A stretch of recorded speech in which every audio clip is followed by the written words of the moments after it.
தமிழகத்தில் வசதி வாய்ப்புள்ளோருக்கு உயர்தரமான கல்வியும் ஏழை எளியோருக்கு தரமற்ற கல்வியும் தான் தலைவிதி என நிர்ணயிக்கப்பட்டுள்ளது. கல்வியில் சமத்துவம் என்பது வெறும் வார்த்தையாக மட்டும் உள்ளது. தற்போதைய தேவை கல்விக் கொள்கையில் ஒரு புரட்சி. சமமான கல்வியை அனைத்து தரப்பு மாணவர்களுக்கும் பெற்றுத் தருவதே நாங்கள் இன்று ஏற்கும் தலைமை சபதமாகும். வாருங்கள், முடித்து காண்பிப்போம். சமக்கல்வி எங்கள் உரிமை, சமக்கல்வி எங்கள் உரிமை, சமக்கல்வி எங்கள் உரிமை, உரிமை உரிமை.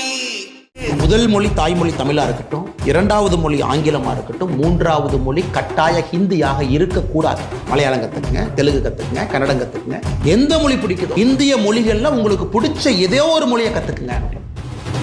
சமக்கல்வி எங்கள் உரிமை, சமக்கல்வி எங்கள் உரிமை, சமக்கல்வி எங்கள் உரிமை, உரிமை உரிமை.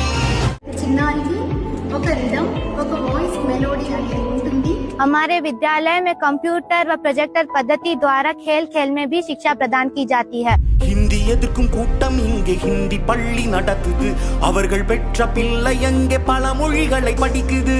அரசு பள்ளி பிள்ளை எல்லாம் அழுது குழம்பி தவிக்குது.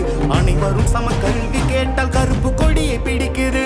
என்னடா உங்க சட்டம் திட்டம், படிக்கத்தான் போடுற நீயும் வட்டம், ஒப்பிங்க மட்டும்தான் கைய கட்டும், நாங்க உச்சத்தை தொடும் வர அடங்க மாட்டோம்.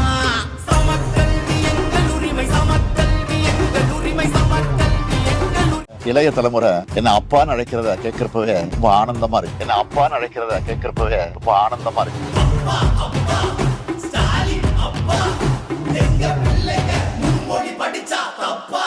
My son is also a citizen of Singapore. பையன் யூகே போயிருக்கான், படிக்கிறதுக்காக போயிருக்கான். 7ஆம் வகுப்பு வரும்பொழுது அவர் என்ன சொன்னாருன்னா, அவர் யூனிக் லாங்குவேஜ் நான் ட்ரை பண்ணி பார்க்கட்டுமா, சரி ட்ரை பண்ணி பாருன்னு சொல்லும்போது பிரெஞ்சு தான் உங்க லாங்குவேஜா? தமிழ் கிடையாது. நான் தமிழ் எடுக்கல.